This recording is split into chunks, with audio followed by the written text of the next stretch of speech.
Hello viewers and welcome back to the Car Cave. Now today we have this. It's a 2021 Porsche 911 Carrera. Now the 911 has defended its podium position as one of the greatest sports cars ever made time and time again. So to test its performance, although it will be very fun, would be a bit redundant. So instead, we're going to test something a little bit different. See, I was wondering, is the 911 a good daily driver? So in today's video, we're going to test that out. And to do that, we're going to start by testing the 911 against a car that was designed with little else in mind than being a daily driver. This is that car. It's a 2015 Honda Civic LX, and it's the cheapest Honda Civic that money could buy for its year. It's got an engine, seats, wheels that touch the ground, tint on the windows, and a radio that makes sounds. It's totally fine. It gets you from point A to point B, but I think that your commute should be more than just that. It should inspire some happiness. Now, I know it might seem like I'm being intentionally obtuse, but bear with me. You see, the 911 may not be the first car that comes to mind when you think about a daily driver. You probably think about things more like the Civic or a Corolla. But I'm a firm believer that the 911 would do great as a daily driver. But in order to justify that statement, I need to show you how it meets a certain bit of criteria, things that every daily driver should be good at. Is it comfortable? Is it reliable, good on gas? Does it have some of the latest features? So all of these things are things that we're going to be addressing in this video. So let's address what is probably one of the most important qualities of a daily driver, and that is whether or not it's comfortable. Now, this is something that I would say most sports cars don't do very well with, but I'm pleased to say that in the 911, that's really not the case.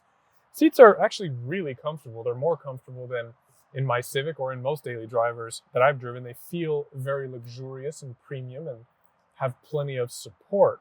I'll also say that I'm not a hugely tall person, but I'm around 6'2", and I still have a couple inches of headroom. I can move around the cabin relatively easily without bumping my elbow into things. A lot of the controls are actual buttons, so it's pretty easy to use. There's some nice knurling on some of the buttons. It all feels really quite nice. And the steering wheel and driving position is great for being a sports car, but it's also pretty good for being a daily driver. Visibility is fantastic. You don't really have to worry too much about your blind spots. Everything is all very good.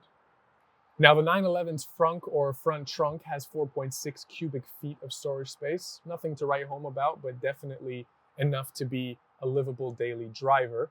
You can transport one passenger perfectly comfortable, or two passengers in the rear if you remove their legs. If you don't have any additional passengers, or if you don't have any passengers at all, those rear seats can be folded down to provide additional storage space in the rear, or you can leave them upright and just use them as storage space as they are. What about cup holders? Well, you have a little cubby here that actually comes out, and it can be replaced with a cup holder. Now, this is not an optional extra. Porsche give these to you for free. So this right here clips right into place. You get a nice little satisfying clicking to let you know that it is nice and snug where it needs to be, and then you can put your beverage of choice. Now this goes wherever. But what about for your passenger? Because the keen viewer will notice that there's only one slot for a cup holder. Well, Porsche has thought of that as well, and integrated into the passenger side of the dashboard this little push button to pop out their own cup holder. Now, on the subject of reliability, J.D. Power did a dependability study in 2022, and the 911 ranked highest for trouble-free ownership. So I'd say it's pretty reliable. As far as the specs for the fuel economy, I'm going to be noting just for the base Carrera, it does 18 miles to the gallon in the city, 24 on the highway. Now, that's not going to be able to compete with some of these smaller economy cars by any means, but there are a lot of people out there that daily drive pickup trucks, and this is not doing any worse than those. It's actually probably doing quite a lot better. Now, there's really no sense in recording a video talking about the daily drivability of a car without actually taking it out and driving it. So that's exactly what we're going to do right now. But before we do, I wanted to say a huge thank you to Porsche of Ontario for loaning me this 911 to shoot this video for you guys. I will leave all of the regular links in the description below for their website, their social media, so definitely go ahead and check them out. But without further ado, let's put it in drive. Now, this is the base 911 Carrera. It has a twin turbocharged 3-liter flat six. It makes 379 brake horsepower and 331 pound-feet of torque. Now that drives the rear wheels only via either an 8-speed double clutch automatic gearbox like the one I have in this car, or you can get a manual transmission as well. Now, with the PDK, Sport Chrono, launch control, all that jazz, you get from 0 to 60 in about 4 seconds.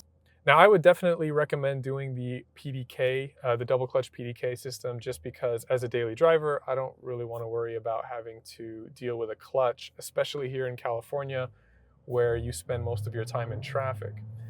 Now, as far as driving modes, you could drive it in normal mode and it's super comfortable. I mean, this car is way more comfortable than most cars I've driven, actually. And that goes against the idea of a sports car and a supercar. Usually you have to sacrifice comfort, you have to sacrifice practicality in the pursuit of performance. But with the 911, it's evolved into something that you can literally have it all. You can have something comfortable, have something with the performance. It is practical. It's just a great car. Now, you have several driving modes. You've got wet for when it's dry. No, it's for when it's wet. You've got normal mode, sport plus mode, and then of course you have your individual mode that you can set all the parameters just to your liking. Now for normal driving, I recommend just driving in normal mode. I mean, you're not doing anything extreme. If you do find that because it is turbocharged, there's tiny microscopic bits of lag, if you switch it into sport mode with the mode selection dial, that lag almost completely disappears and you get much better throttle response. If you switch it into Sport Plus, if you could hear the exhaust there, it becomes so much more responsive. And I'm not changing gear there. That's the car changing gear on its own. When you're in Sport Plus mode, it tries to keep you in that optimal rev range, which is extremely important for daily driving. But for the purposes of this video, and for the longevity of my driving license, I'm going to leave it in normal mode. Overall, it's a great car. It drives fantastic. It's not uncomfortable. The suspension has a couple of different settings. You can do normal or sport, and it does actually make a difference with the stiffness of the car. So in normal mode, it goes over bumps, not unlike any other luxury car. It's very comfortable. The seats, as I mentioned before, are very supportive. The steering is light, very responsive, so you really don't feel like you're having to work hard at all when you're driving the car. Now, you can put it in full manual mode even with the PDK, and you can mess around with the paddle shifters for a little bit more spirited driving, but just on a regular road, in regular driving conditions, leave it in auto mode and you're just driving a car. Now, there is one detail that I failed to mention, and that has to do with the price. See, the Civic from earlier, you can pick up for around $15,000. A brand new 911 Carrera, just like the one I have right here, will set you back around $106,000, which means that the tax alone on the 911 costs more than the Civic does in its entirety. But that shouldn't be a surprise. And that, in fact, is not the reason for this video, which is why I didn't mention it until now. See, we all know that the 911 is an expensive car. We definitely know that it costs more than a Civic. But what I wanted to find out was if it would serve as a great daily driver. And based on my test and based on this video, I would say that it would be a brilliant daily driver. But what do you think? Let me know in the comments below. And if you happen to daily drive a 911, let us know what it's like. And if you would agree with my conclusion that it's a great daily. Now leave me a like and subscribe if you haven't already. It's a great way to show support for the channel so that I can continue to make videos like this. Honestly, there's no point in making them without you guys, so I would really appreciate the support. That's all for now. I'll see you in the next one. Take care.